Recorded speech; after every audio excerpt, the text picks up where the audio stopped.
Good morning, afternoon, or evening, everyone, and welcome to Pangolin, the Conservation Podcast.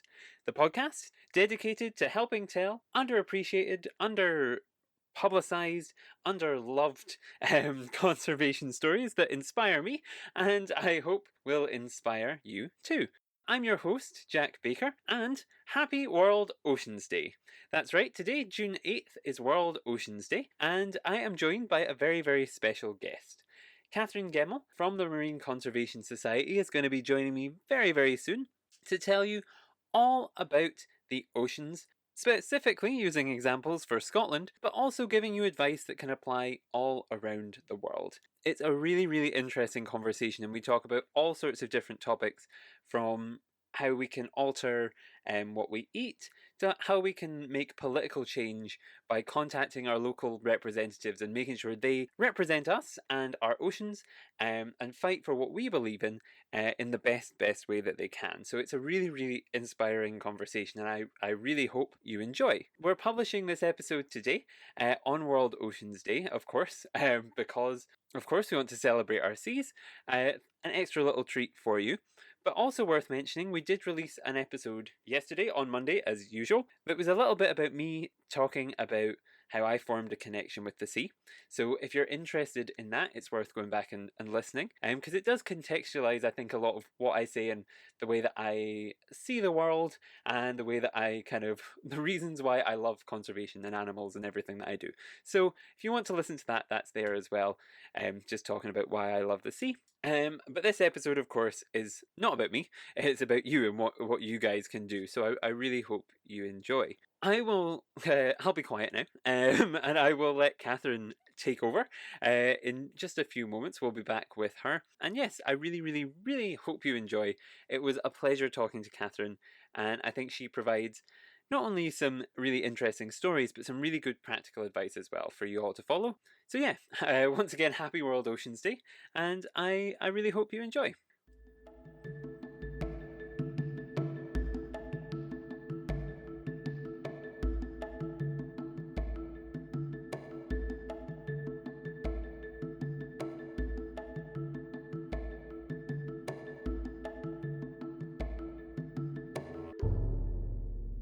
Welcome back to the show. I am now joined by Catherine Gemmell of the Marine Conservation Society, and she's here to talk to us about their work and what all of you can do to help our oceans. So thank you very much for joining us today, Catherine. Not at all. Thanks for having me online. Thank you. So we're going to cover a couple different topics. We're going to introduce ourselves to you, and then we're going to talk about the Marine Conservation Society and then different things that are going on in the world right now that people can be involved in and make a difference before we kind of wrap up at the end. But obviously, before we get there, it's important to kind of meet you. So I wondered if you wanted to kind of introduce yourself and tell the listeners a little bit about who you are. Of course. I am currently the Scotland Conservation Officer for the Marine Conservation Society, and we'll definitely chat lots about that later. But I grew up on the northeast coast of Scotland in Murray, so a small town called Forres. So I was very lucky, grew up next to the beach, on the beach, with our lovely residential population of bottlenose dolphins. So I've always had a massive kind of connection to the sea. And that kind of was all the way through growing up till I went off to university in Aberdeen and I learned to scuba dive. And then that kind of set me off on the path of environmental education. So I've had a few different jobs, and I know that we've almost crossed paths, a few as well, haven't we, Jack? Just missed each other. So lovely to be chatting now. So for me, it's absolutely amazing to be working in the Scotland team for a UK charity, working to recover, protect and celebrate the sea that I got to grow up right next to. Mm-hmm.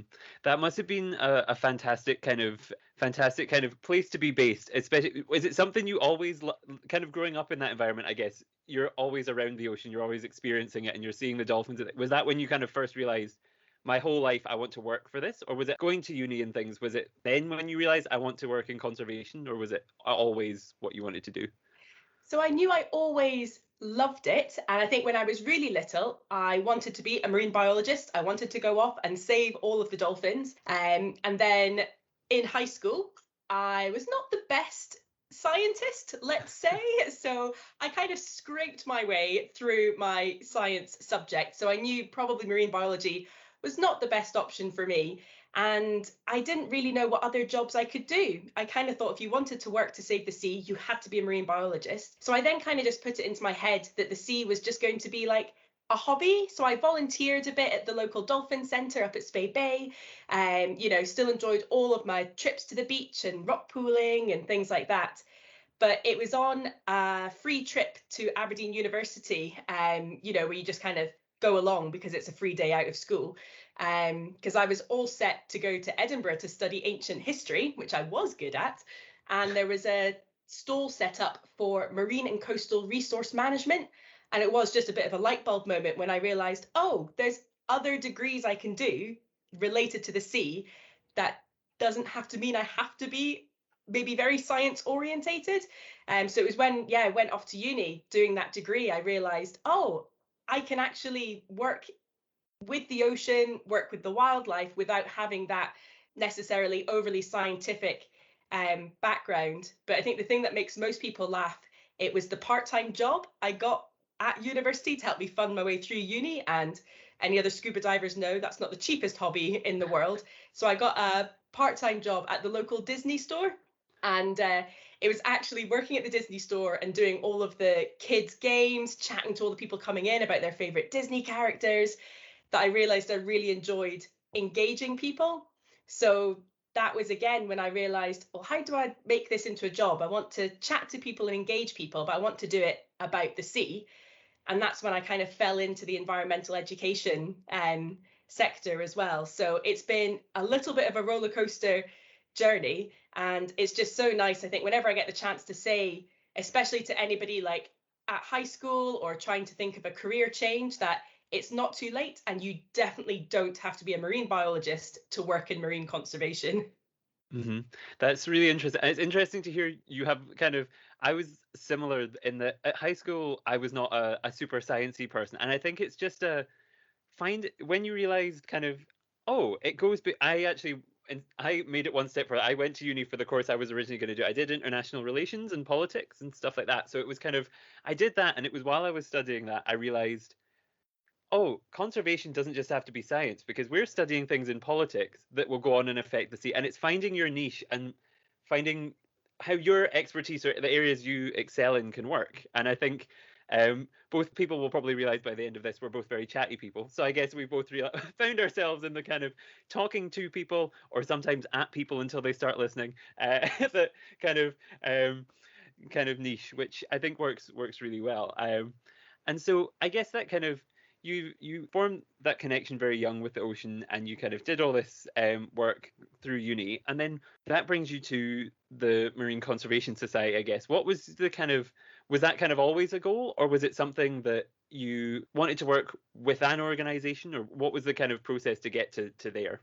Again, it was, as a lot of us who kind of maybe want to work in this sector, everyone always tells you like volunteer, volunteer, volunteer. Like it's how you get the network, it's how you get the experience. And I'm really pleased to say that's totally what happened for me. So when I moved back to Scotland, because I did some time away in various jobs, I started volunteering for the Marine Conservation Society. They call us Sea Champions, which I thought was a great name. And it meant I could get trained up to do beach cleans and citizen science and help out at events. And once I'd been volunteering for a couple of months, my current job at Marine Conservation Society came up.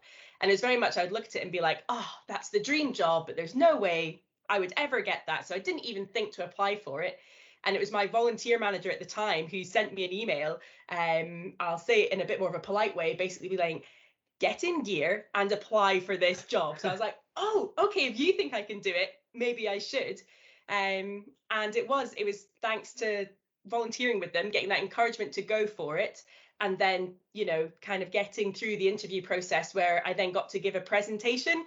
And similar to you, I really enjoyed chatting to people. So even on paper, I maybe didn't have everything they were looking for, like policy and advocacy experience. I had to admit I didn't even really know what those words meant, let alone have experience in doing them.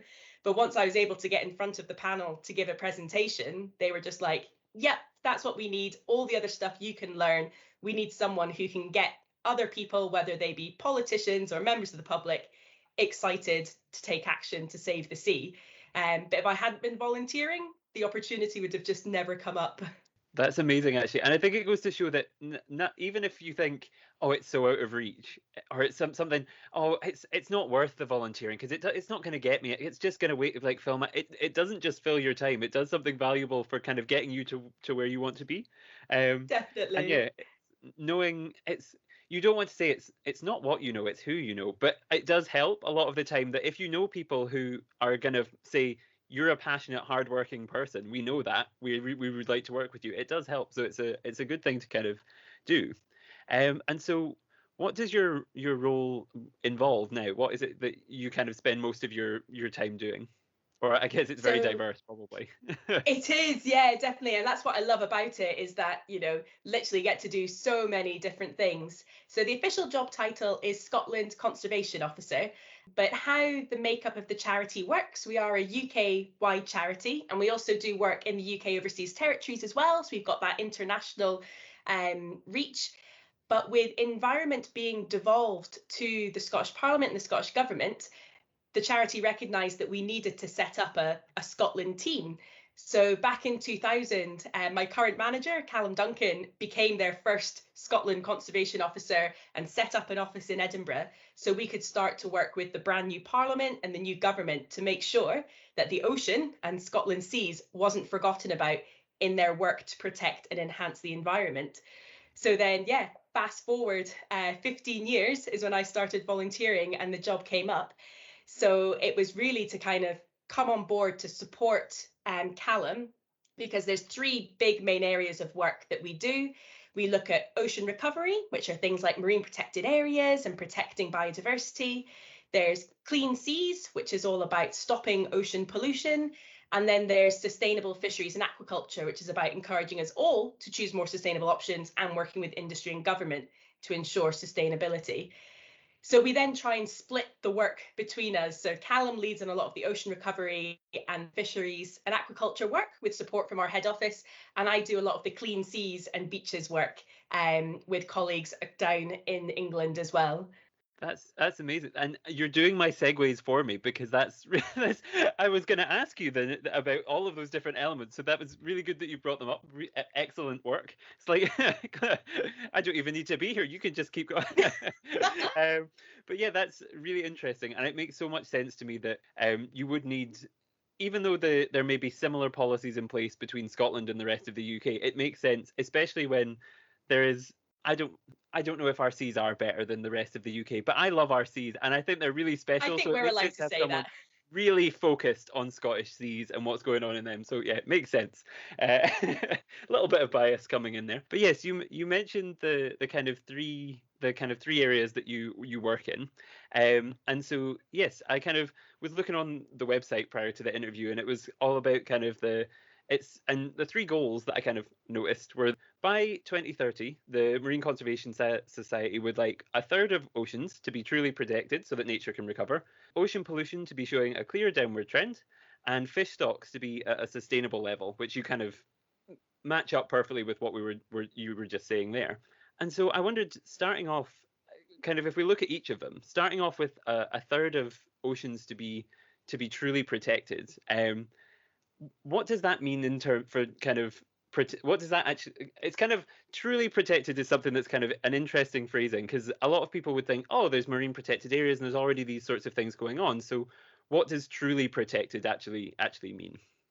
It's such an important point, and I think it's the same for conservation, no matter if it happens at sea or on land. And everyone's heard, probably of nature protected areas, whether it's national parks or conservation areas or sites of special scientific interest. It's great that these designations have been made, that a government has decided, yes, this area needs protecting, whether it's a certain species or a certain habitat. But what we're finding more and more is they're just being what's known as paper parks. On paper, they're protected, but in reality, they're just not. So, in regards to the Marine Protected Area Network, on paper, it almost looks like we've met our goal. Over a third have got MPAs, and that's true in Scotland as well. It's even more important in Scotland, where due to devolution, Scottish Government actually has power over 60% of UK seas. So there's a huge responsibility there for us in Scotland to be managing and protecting our seas properly. But what we found is most of these marine protected areas are not being well managed, and they're not being protected from damaging activity. So when we're talking about being truly protected, or you might as talking about highly protected or completely protected, it's varying degrees of management plans. It's what activities are allowed in these areas to make sure that they can do the job they were designated for, to then recover it back to what it was, and so it can thrive going forward. A lot of the time people just think, great, it's got that MPA stamp, it must be all okay. But it's actually on the seabed or in the sea with these species. What are we actually doing to make sure that there's no damaging activity happening? Hmm. Yeah, I remember last year for my master's, we did a kind of case study on the Isle of May and looking at some of the seabirds there. And it was the four of us on my course. We sat down and we're looking at all of the different things that were in place. And it was kind of, there's this thing and there's that thing, but they don't actually seem to officially do, like, they guide you in a lot of ways, but they don't actually set out, don't do this, don't do that, don't do this. Yeah, so it's an interesting one, especially when you throw in seabirds or migratory birds and all this sort of thing into the equation. It became very complicated and very kind of, yes, confusing and an interesting thing, but yeah, something that you can see how the truly is a very important word there. It um, is. And the migratory seabirds is a great point because, most of our wildlife that live in the sea, they don't adhere to any sort of boundaries. You draw a marine protected area on a map, your basking sharks aren't just going to stay in that area. They're going to swim across multiple marine protected areas, multiple shipping channels, fishing grounds. So it does make it more complicated, but even more important to make sure they're managed properly. And then I guess the same thing, you might have found it when you're on the Isle of May, that you might have these protected areas with the guidelines in place, but you also need to make sure that they're being enforced. And that's even more tricky out at sea. Sometimes, with our national parks, you've got wardens, you've got a ranger service who are constantly making sure that these rules are being adhered to. But out at sea, and especially under the water, that can be really challenging. So there's multiple challenges to it, which is why, although on paper it looks like we've achieved our goal, there's still a lot of work to do to make sure it's not just paper promises. And I guess what kind of things are the Marine Conservation Society kind of asking for in terms of enforcement? I guess because that was the kind of the main thing, is making sure these things happen. What would be the kind of suggestions you would like to see in place to make sure these rules are followed? Definitely. So a lot of it is working with the Scottish Government and then their different departments. So Marine Scotland is where a lot of the responsibility will lie with enforcement. So a lot of the time it is about increased capacity, it's staff on the ground, it's having good relationships with the different industries and the different sectors that are using the space. If we have more people talking to each other and coming up with the right solutions and making sure that we're not just creating rules and then enforcing them without any consultation, we know, and you'll know that probably from multiple conservation conversations, that's never going to work. You can't just come up with rules and then tell the people who live there or work there, this is what you have to do. So we're definitely trying to increase the capacity that government is giving funding for, is giving staff time for, to make sure that everybody who uses the ocean is doing it in the best way. Interesting. Yeah. That's really interesting, actually. I think it's a lot to think about, is this kind of just how many people have to be involved and how many industries rely on these spaces. Is it becomes such a massive map of this person to this person to that person to and bringing it all together. So it's good that there's somebody there to kind of an organization there to be kind of saying, remember to keep talking to one another and doing this and that and the next Yeah, thing. So joining all the dots is such an important part of the process. hmm. Yeah, and making sure everybody is part of the conversation, right down to kind of the fishermen themselves, all the way up to whoever it is. You've got to get everybody in there in the community. It's yeah, it becomes very complicated, but Exactly. it's really interesting. That's the kind of thing that has to be done.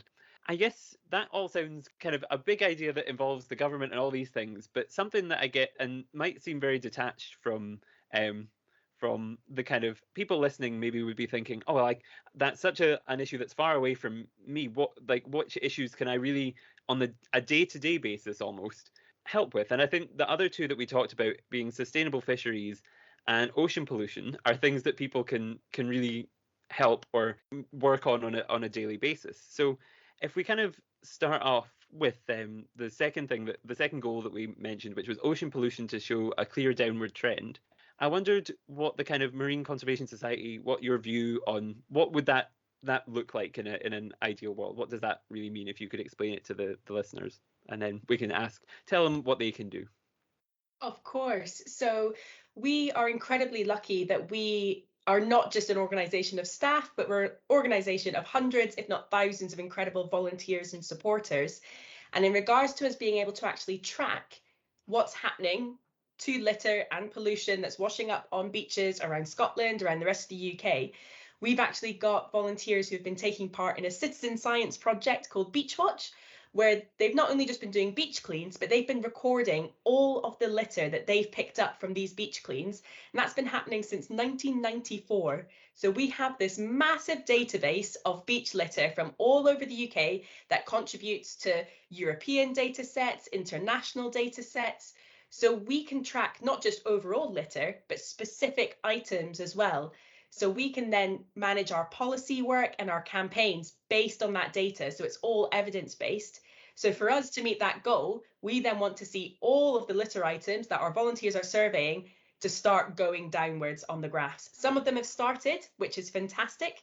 So for example, things like the 5p and now the 10p carrier bag charge, our data helped get those policies in place, get that new legislation, and now that same data is showing that it works. So since everyone across the UK put in place those charges, bags have gone down over 50% on beaches. So that's just one part that we know is on a downward trend. Great. Now we just need to do it for everything else. Yes. What are the kind of other? It's incredible to see it with the bags, and I think it's something that when it was first, I remember when it was first introduced, everyone was kind of, "Oh, it's ridiculous. We have to remember to bring a bag with us to the supermarket. How awful!" And it's such a simple thing that now you look back and you see the reactions that people had at the time when that was first kind of introduced. It's guys, come on, it was I 5p. You can know. remember to bring these bags back with you. Well, it was so But funny because it came in Scotland when I worked at the Disney store, and I still remember so vividly a couple coming in with black bin bags, and they were just like, "This is ridiculous! I can't believe you're charging me for a bag. I've just brought my own." And I'm like, "Yes, that's the point. The point of the charge isn't to make money; it's to encourage people to bring their own." And that's always just stuck with me. And now that I'm working to get more policies like that in place, sometimes we do need the new laws, and even if people don't quite understand that they are driving behavior change, it just shows that it is working. But yeah, anybody who worked in retail during the charges come in have probably got very similar stories. But at the end of the day, it shows it's working, which is great. It's yeah, it's incredible to have seen the kind of change, and I wondered what else. What are the other kind of big things that people that stand out to people? What are the other big kind of things that need to be brought down in terms of pollution? So obviously we would like to see it all come down, but what's great about the data is we can look at what are the problem items, what are the ones we're finding the most of, and also maybe the severity of impact on wildlife that certain items might have as well. So we can prioritize what to look at. And what's great about the data as well is we can break it down by country, we could break it down by local council area, we could even go down to the local beach itself. So we can help the kind of campaigning happen at every level. But if we take Scotland as a whole as an example, looking at the data, sadly, our biggest problem in Scotland is what we call sewage related debris. So these are all the items that people are incorrectly flushing down their toilet, thinking it will all get sorted out by the system, not realizing that they're blocking pipes, they're blocking up all of the filters. So then the water company's only option is to back it up into people's houses. You can imagine that not being a great option, or to use these pipes called overflow pipes, which still just connect straight to the sea. So we've been seeing huge numbers of wet wipes, of cotton bud sticks turning up on our beaches. So this is obviously a big problem that we can work with the government with, we can work with water companies on, but ultimately it's such an easy action for all of us, is just to make sure we're not flushing these items in the first place, putting them in the bin, then saves. There was one beach clean I did where we picked up 5,500 wet wipes in a 100-meter stretch. Just to give you a little case study of how bad the problem is in some parts of Scotland. That's mad, and it's amazing that it's the type of thing that people will probably forget they flush something, and if it doesn't immediately clog their toilet, they'll just think, well, it's gone now, it's not a problem, it's not blocked anything, it's not created an issue, and they don't. But once it's gone, you obviously don't know where it goes, so it's important. And thank you very much for highlighting, as kind of gross as it might be for some people, that this stuff does turn up again, and it does cause problems later down the system. So yes, I didn't it's one of those things that even I hadn't really thought about that being one of the major categories, because there's the obvious things like plastic bags and the things that when you see people littering and it blowing around in the street, you see these issues every day when you kind of walk past schools and things. If the kids have been chucking stuff down or whatever, you see these things and it frustrates you and whatever, but you don't think about the things you can't see. So that's a really interesting one. And that's a lot of I'm still stuck on the wet wipes. That's a lot of kind of, for one stretch of beach, that's frightening work. It's really shocking, but it is such a hidden litter item, as you say. Even when people are on the beach, they might not even realize what they're seeing are wet wipes. They think it's just seaweed because there's just so much of it all wrapped up in the strand line. So such an important part of the beach cleans as well is just opening people's eyes to what is actually litter on their beaches and where it's come from. So yeah, the sewage related debris is a big problem, but as you mentioned there, any kind of single-use plastic is still some of the most commonly found items as well. So we're trying to do a lot of work just to get people to rethink how they're using single-use items. You know, it's almost getting away from that single-use society where it's easy just to buy something, use it once and throw it away. But actually, there is no such thing as throwing it away. It's going to end up somewhere, most likely in the environment. So we kind of at the very top, as we all learned in school, if we can reduce first, that's going to have a massive impact on our beaches, which is something we can all do as well. Hmm. And it's probably worth highlighting as well for people. It doesn't just affect us going on our walks on the beach. If you think about the animals and things that are all swimming around, or the birds that are going down and picking things up, not really knowing what they are, trying to get things, or little things in rock pools that are now filled with all sorts of plastics, it affects all these different kind of creatures. And really important to just kind of highlight that it might be a kind of quick action for you, but it has serious kind of long-term consequences on animals. I always shocks me when you see the statistics about the number of seabirds and things that end up with plastic in their stomachs when people are trying to work out. It does end up somewhere. And you wouldn't want somebody, I guess, if you were going to a buffet, which might seem like a far-flung imagination in the world of COVID, going to something like that. But if you were to go to a buffet and just as you went to pick up your slice of pizza or whatever, someone went along and dumped about bunch of little bits of rubbish and plastic all over it, you could knock it off, or you could might avoid some bits, but eventually one of those bits of plastic is going to end up in your. So it's imagining it affecting you, and you realize just how kind of gross and nasty it is. So it's yeah, yeah. I feel like I'm rambling now, but it is an I can interesting tell issue. I've That's got on kind a of, passion subject of you as well. So I'd imagine we could probably yes, talk for hours on this. yes. It was working with in previous lives. I've worked with seals and all sorts of different things, and when you've worked with them kind of on a one-on-one basis, you kind of realize these animals, they do have. You've got to be like, we need to protect these guys, and you shouldn't have to work with them to realize that. So hopefully people hearing these stories will kind of um, take something away, and kind of make a bit of a change to what they do with their rubbish, and making sure it goes in the right places. um, Another thing that I kind of wanted to ask about, moving the conversation along a little bit, was the kind of the third of the three goals that we discussed, is the fish stocks on a sustainable level, which again I think is something that we can all be involved in. I wondered what if you could explain to the listeners again, what does having fish stocks on a sustainable level, what does that mean?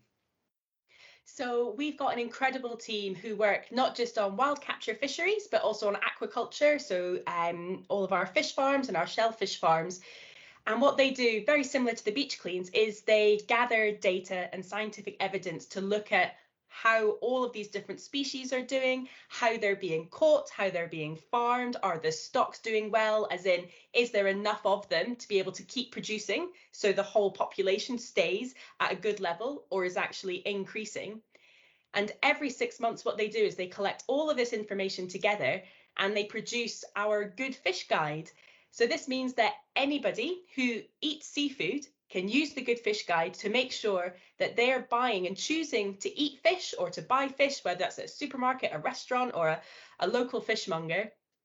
And they know that the fish they're eating is at a most sustainable level because it's been given what we call a green rating. We use a traffic light system. So if it's green, means it's good to go. It is currently at a sustainable level. What we know though, and why we do it every 6 months, is things can change very quickly. So that's why it's always good to keep up to date. It's all online on our Good Fish Guide website, because you then might find that the next time you go to buy it and you check, it's actually maybe gone to an amber, which is where we maybe just recommend you eat on occasion. Things aren't maybe doing so well. Or it might have been put on our red, which is our fish to avoid list, which means it's not doing very well. It's either not being caught in a sustainable way, there's not very many of them left, or maybe it's being farmed in a way that's having a really negative impact on the environment as well. So probably the same with lots of conversations you have around sustainability. There maybe isn't one clear answer as to what it looks like, but basically it just means that we want to make sure that those of us who eat seafood aren't contributing to declining fish stocks or declining farm environments. You want to make sure the seafood you're eating is supporting the environment, it's supporting the local economy, who's then actually either catching or growing them. And the Good Fish Guide is a fantastic way to keep on top of that. And that's amazing. I didn't realize how regularly it was updated. But it does make complete sense that it's something that needs to change all of the time because seasonally these things will change and things numbers will increase, numbers will decrease, things will move, things will change, things will. So it's really interesting and good that it's updated all the time and that these choices can be made. And again, I think that's something that just like choosing to put rubbish in the right place, looking at a list is not going to, oh, you can't have a certain species or a certain thing that you would really fancy. But if you wait a couple months, maybe, then you can have it. And it's not a huge impact. It's not asking you to be vegetarian or avoid fish altogether. It's just asking you to make wiser choices, which I think is really interesting and good actually. And it's something that I think we can Exactly. all do. Hmm. And it always Uh, recommends alternatives. I've actually discovered so many new options that I wouldn't have, because if you pop in a species and they're saying, no, that's amber or red just now, it says, why don't you try a green rated fish that's maybe similar in flavor or similar in texture? It's got loads of recipes that you can try using green rated. And another thing you can do is when you eat out or you order takeaway, ask the business if they use the Good Fish Guide, because if they only procure green rated fish, you then don't have to look it up yourself. You know that everything on their menu is already green rated. So we've been working with so many celebrity chefs and supermarkets and restaurants to try and do this, because the idea is to make it as easy as possible for everyone to be sustainable. So definitely don't hesitate to ask others, especially businesses that you maybe use, about the Good Fish Guide. And if they're not using it yet, maybe send them the website and see if they can start using it, so you then don't have to check every time, because you know it's guaranteed if you buy from that place, it's going to be green rated. Especially when you tend to find with seafood, a lot of it is on a specials type. It's not something they have all the time. It's not a consistent menu item. If it's something that's changing on the specials board or something that you're going to a restaurant anyway, you can ask these things because they'll be changing and whatever. So it's interesting. And if they are not using it, if you ask them about it and then decide not to purchase, it might encourage them then to think, oh, okay, maybe this is something we should definitely look into because yeah, that's interesting and a good way to kind of, yeah, just changing your diet even slightly can make a huge, huge difference. Definitely, Um, the power of the consumer is massive, so never underestimate your power as a buying customer. yes, yes, it's really, really interesting. And you see brands now all trying to scramble to put kind of make vegan alternatives and make these because it is something that if they realize there is enough of an audience for it, they'll start producing it en masse. And so, yeah, it's nice to know you can make a difference even when you do something that I love so much, which is eating. We Yes. can be we can do it sensibly. Um, but yes, that's those were kind of the three goals that I wanted to talk about. But something we mentioned and kind of came up throughout the conversation there was citizen science, and I think um, the things we talked about before, easy ways for people to kind of they don't really have to go out of their way to do things. They kind of can just make slight changes to their lives, and it's not kind of a big deal really. But if they want to go the extra mile and really want to be involved in kind of helping our oceans, there's the citizen science option which we talked about. And I wondered, could you explain to the listeners, in case they haven't heard of citizen science before, what is citizen science? Of course. So you might have heard it being called citizen science or community science.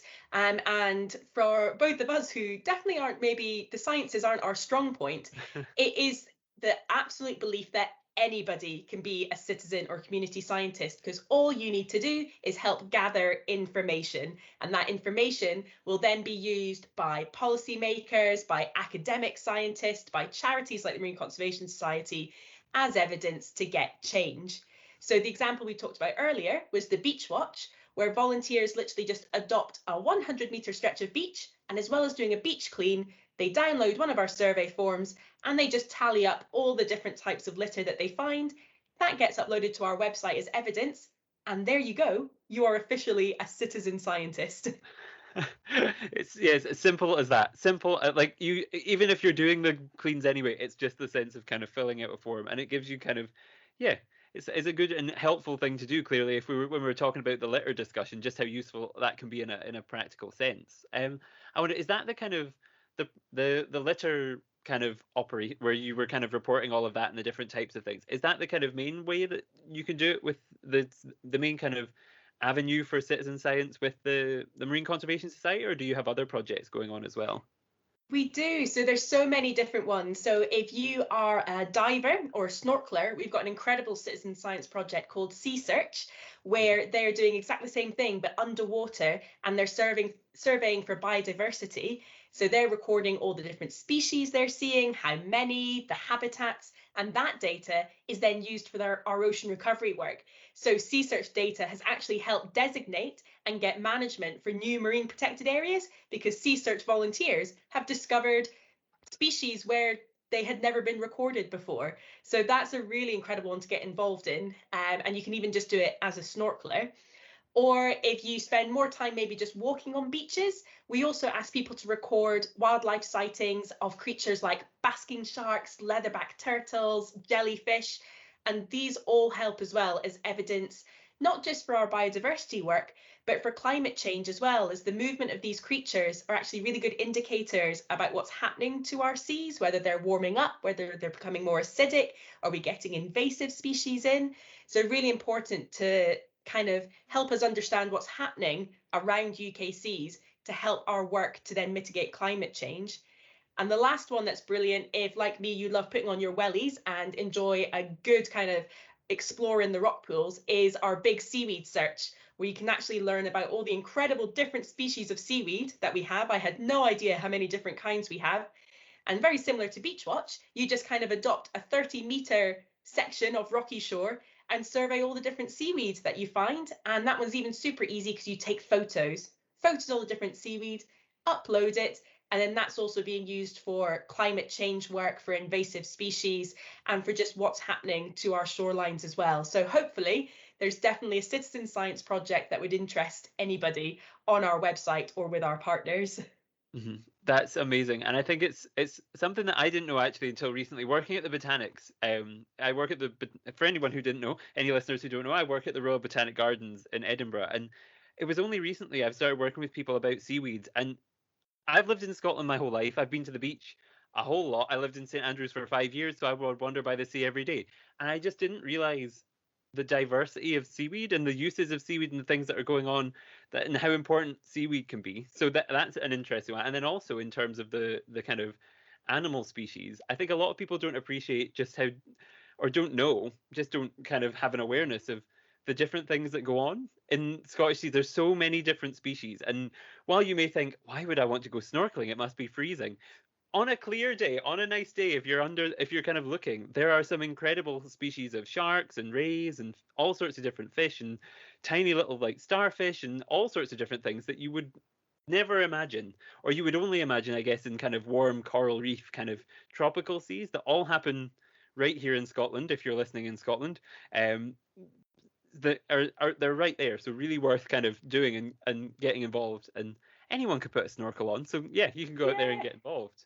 Um, And rock pooling as well. And I think that's one of the biggest things that I say that anybody can do, is actually just go out and explore their local coastline, or the next time you go on holiday, and just make some amazing memories, reconnect back to the ocean and realize that it's not just a big cold grey mass, which sometimes I agree it can look like, actually, if you were to look underneath the waves or look in that little window of a rock pool, we are so lucky. We've got so many incredible creatures, from really brightly coloured sea slugs all the way up to massive basking sharks and even leatherback turtles come to visit the UK seas. So if you can get excited about it and tell other people, they'll get excited about it. And once people have made that connection, they're more likely to take action to protect it as well. So if even the only thing you do is actually just go to the sea and get excited about it, that's still a huge important step. Hmm. And while we're here, I feel like it wasn't on my plan to ask you, but I've got to ask you because we're talking about Scottish seas and all of the amazing things. What is the most amazing species to you that you can find in Scottish seas? What's the one that you never gets old when you see it? What do you really enjoy? Oh, it's such a tricky question. I think I have to like come up with a different one every day because there are so many of them. But I think for me, it is back where it all started, and it's the incredible bottlenose dolphins. So we're so lucky we've got a residential population right here in the Murray Firth. And to me, there's just nothing more exciting than kind of scanning the waves and then for someone to shout that they've seen a dorsal fin, and then to see the dolphins pass by, or if you're lucky enough for them to put on a bit of a show, if they're breaching away and jumping up, it's just absolutely magical. And I think for me, because they're such a charismatic and iconic animal, seeing other people enjoy seeing them for the first time is just incredible as well. So me growing up here, getting to see them all time, it's still magical for me every time. But so many people come here specifically to see them, and it's just wonderful to see people making those memories. And that's right here in Scotland. We don't need to be going anywhere else to see them. And it's amazing to see them wild and free, exactly where they should be. That's yeah, it's amazing. I was up on staycation last year. We went up to Inverness and kind of seeing them out and around that, and you just kind of think you just don't imagine these species to be here. In your brain, you think it can't be. There's nothing out there. It's just an open space. But then when you see these things kind of coming out of it, especially for people who don't scuba dive or don't do the kind of things where they go under, to see something kind of launching itself out. Oh, there is stuff under there. Is amazing. Yeah. Definitely. It's incredible, and it's an interesting one, and I think not to spoil next week's episode for anybody, but the episode after this one, we're going to be talking to somebody who works with bottlenose dolphins in Europe, down in the Mediterranean. So, Catherine, might want to tune into next week's episode as well. I think I will be. um, so yeah, just I wasn't planning on it, but there you go. There's a little preview for you for next week to anyone listening. Um, so yes, that kind of yes. So we've talked about the citizen science and what everyone can get involved in.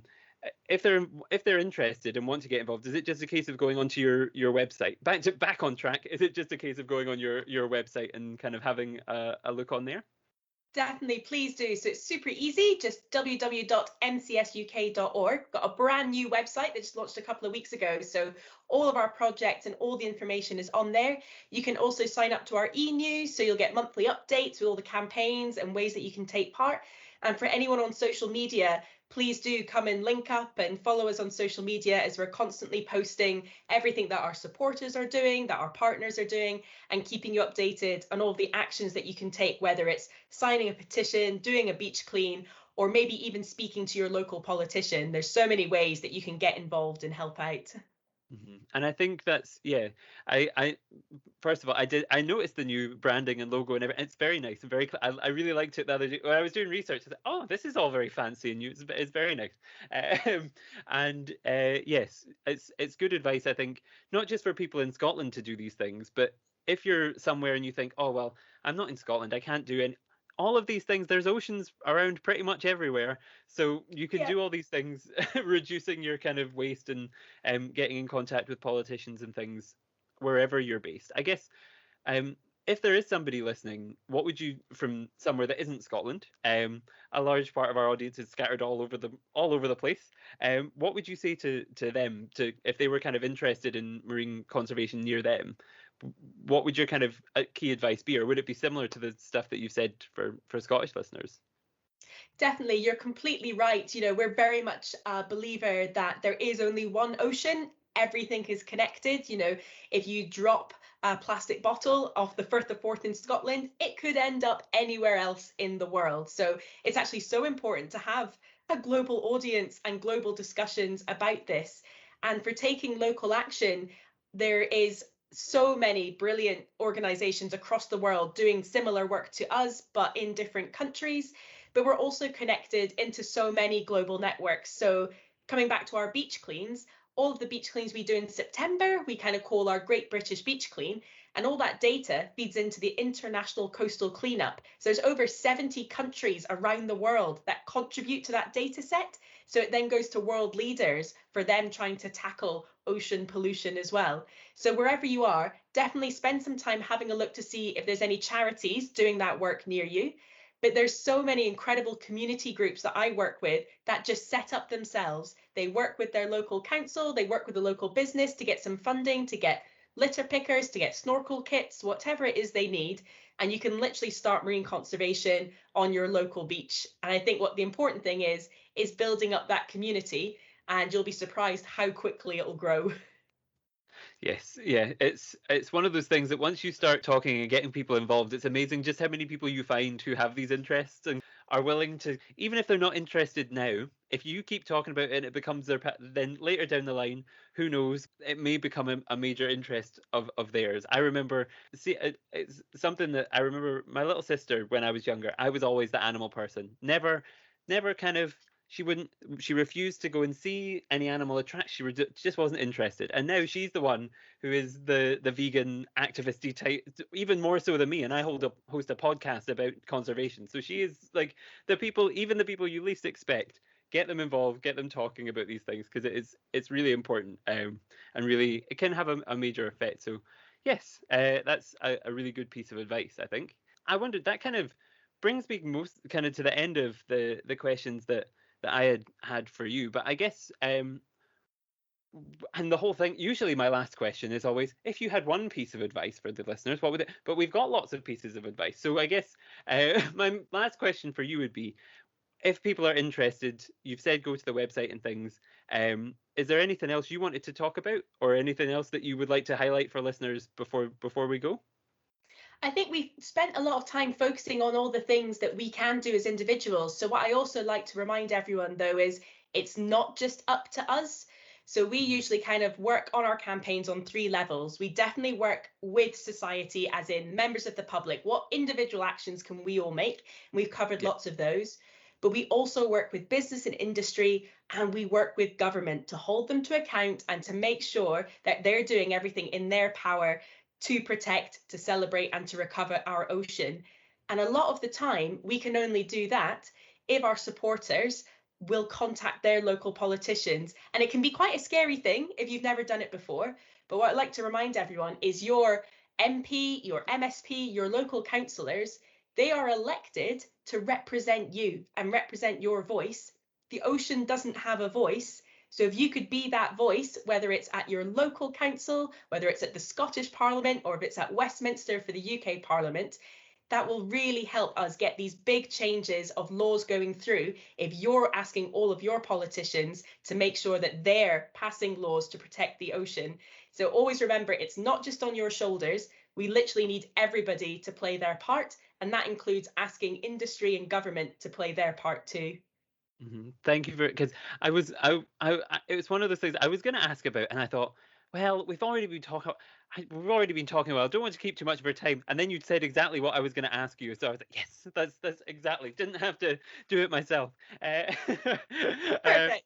so yes, that's perfect. And I think yes, especially now in Scotland, we've just had elections, so everybody's going to be looking to look good, and they're going to want to prove themselves in the first couple of months. Look at how good like I am at my job. So now is the time, more than any other, to go and start writing letters and emailing them, because they all have websites, they all have, or a lot of them have hours where you can go, and maybe not now during pandemic, but they will all have hours where they are available to talk to members of the public and things.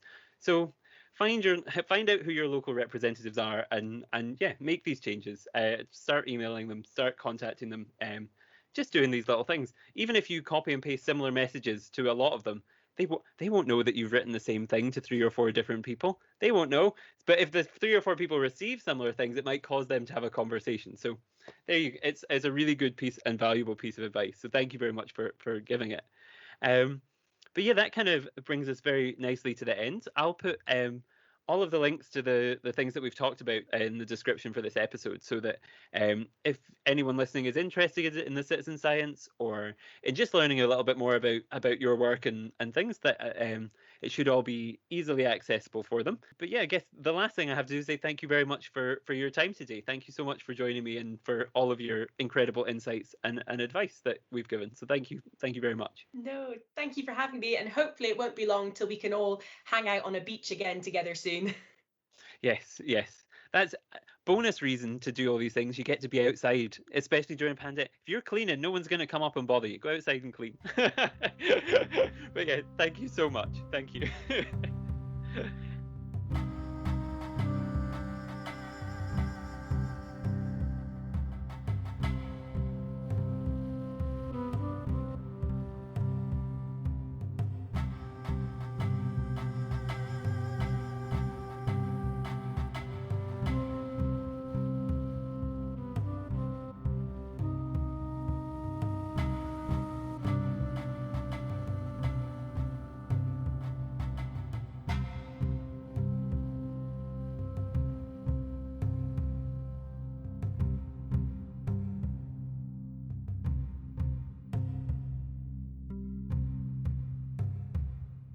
And welcome back. I really, really hope you enjoyed listening to that as much as I enjoyed talking to Catherine. I want to thank her again for her time and her insights and everything that she said. It was really, really interesting to me.